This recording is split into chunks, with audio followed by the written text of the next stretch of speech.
ग्रामीण क्षेत्र में लगातार मौतों का सिलसिला जारी। रविंद्र भाटिया एडवोकेट ने सीआईओ को पत्र लिखा और कार्रवाई की मांग की। नींद में सोया हुआ है गाँव की तरफ से। ग्रेटर नोएडा वेस्ट के सभी गाँवों का बहुत बुरा हाल है। ये ज़िले के आंकड़े दिखाते हैं, पूरे ज़िले में 12 मौत हुई हैं या 15 हुई हैं, 20 हुई हैं।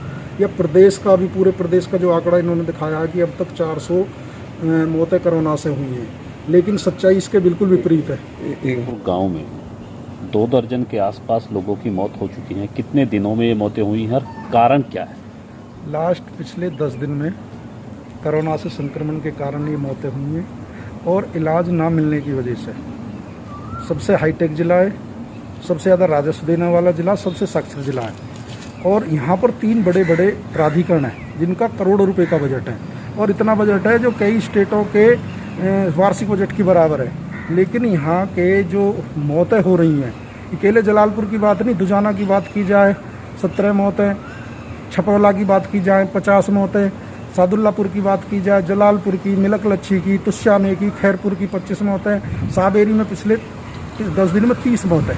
ये पिछले 10 दिन का आंकड़ा है। यदि उससे पहले जाएंगे तो और संख्या बढ़ जाएगी। और ये पूरे प्रदेश, जो सरकार पूरे प्रदेश का आंकड़ा दिखा रही है, ये उसके बराबर केवल 10 गाँवों का आंकड़ा बैठता है। और इनकी कारण केवल इनको समय पर इलाज, बेड, वेंटिलेटर और ऑक्सीजन ना मिलना।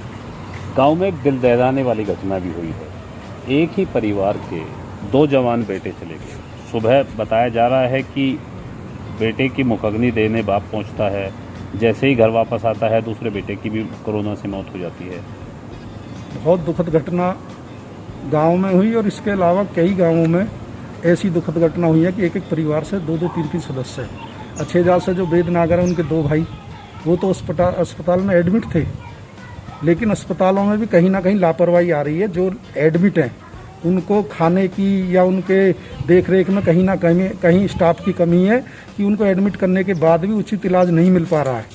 और इसमें एक जो बहुत बड़ी लापरवाही प्राइवेट हॉस्पिटल और कोविड हॉस्पिटलों की आ रही है कि जो पेशेंट है, जो संक्रमित हैं, उनकी यदि आप सीटी कराएंगे तो उनके लक्षण आएंगे कोरोना के, और यदि आप उनकी कोविड की जांच कराएंगे तो नहीं आएंगे, लेकिन उनके फेफड़े संक्रमित हैं और उनकी डेथ हो रही है और अस्पताल उनको एडमिशन करने से मना कर रहे हैं। जबकि केंद्रीय स्वास्थ्य मंत्रालय का स्पष्ट निर्देश है, प्रदेश सरकार का स्पष्ट निर्देश है कि किसी भी मरीज को कोरोना की रिपोर्ट के आधार पर आप मना नहीं कर सकते, आपको एडमिट करना होगा। लेकिन सारे अस्पताल इन आदेशों की अनदेखी कर रहे हैं, स्वास्थ्य मंत्रालय के आदेशों की अनदेखी कर रहे हैं।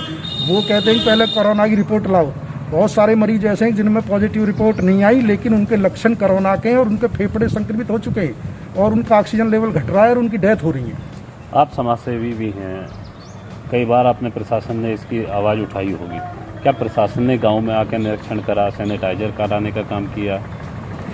सैनिटाइजर स्थायी इलाज नहीं है, केवल रोकथाम के लिए, संक्रमण ज़्यादा ना फैले, वायरस इससे मरता नहीं है। लेकिन फिर भी अथॉरिटी की तरफ से या जो प्रशासन के अधिकारी, उन्होंने गाँवों को बिल्कुल अछूता और सौतेला व्यवहार गाँवों के साथ हो रहा है। अभी तक कोई जांच गाँवों में नहीं हो रही है, और कितने मरीज हैं उसका कोई आंकड़ा नहीं है। होम आइसोलेशन के लिए क्या दवाई हैं या उनके लिए सिलेंडर मिल पा रहे नहीं मिल पा रहे, इस पर कोई टीम बनाई नहीं गई है।